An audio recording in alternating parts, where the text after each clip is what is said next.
Hello again everyone, and welcome to the 52-week Coleman challenge. This is week 10, and this week's challenge is ground beef. If I'm honest, I'm not going to cook with ground beef this week. We're going to use ground turkey. We're not going to use ground turkey for any kind of health reasons. We're going to use it because it's what we had. This week we're going to make the ultimate budget stretching dish, meatloaf. Get your ground beef, which is about the cheapest kind of meat you can get.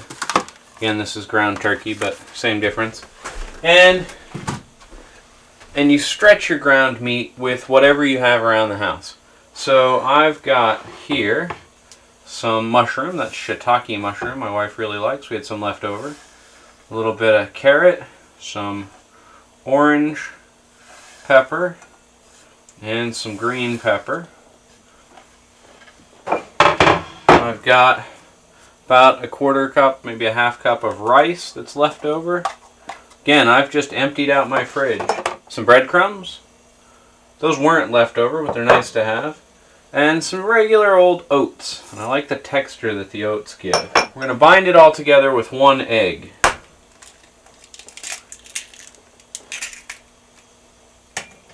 And this is the fun part. If you've got kids, they'll really love you.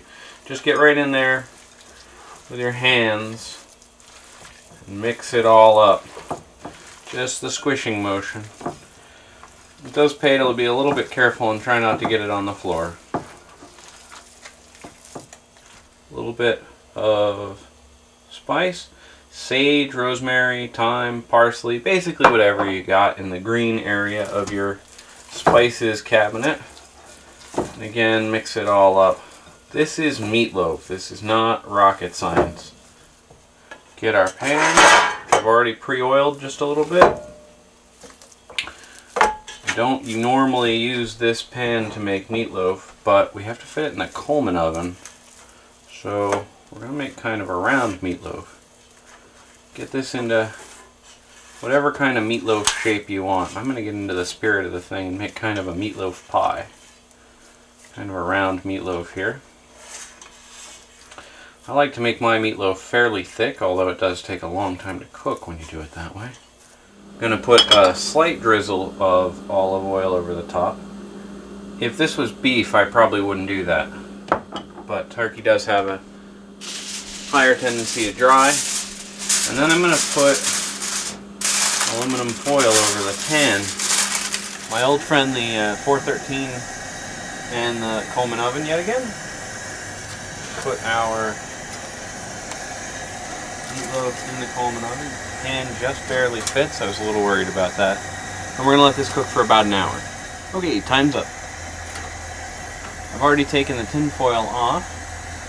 Take a look at my meat thermometer. We want to get up to 165 degrees Fahrenheit because this is turkey. And that looks good.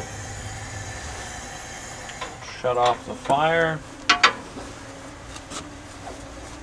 No plant ever survives contact with the enemy, and I've discovered a couple problems with my system.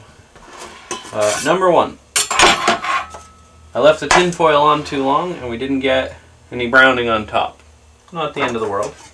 Number two, I lowered the grate in my oven because I thought it was too high. I thought that the middle setting was too high. And we got a really dark brown on the bottom. Other than that, things seem okay. Let's take a little slice in here. Looks completely cooked, which is a plus. We do have, as I said, a real overcooked band kind of on the bottom, but it's meatloaf, right? So it doesn't really matter. We can cut that off.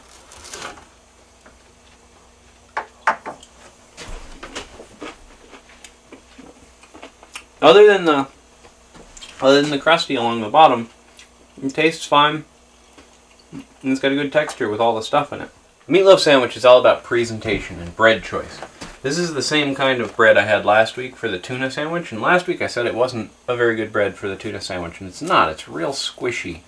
And tuna's kind of squishy and kind of flaky, so it wasn't a very good choice for that because it doesn't differentiate itself from the meat at all. This is a very good choice for a meatloaf sandwich. Meatloaf is pretty dense and strong, so it wants a lighter bread. Get some meatloaf on here. And some gravy. I am using fat-free turkey gravy because I like it the best. You could use whatever you want. You can make your own, or you can buy from the store, or whatever.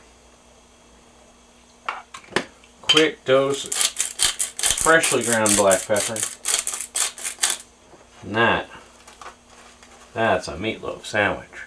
Meatloaf and the meatloaf sandwich are one of those classically American things.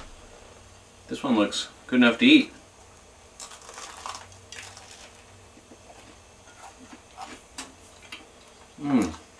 Tastes good enough to eat too. Well, that's week 10 down. It was my first substitution week, right? Ground turkey instead of ground beef, but ground meat's ground meat. Anyway, onward to week 11.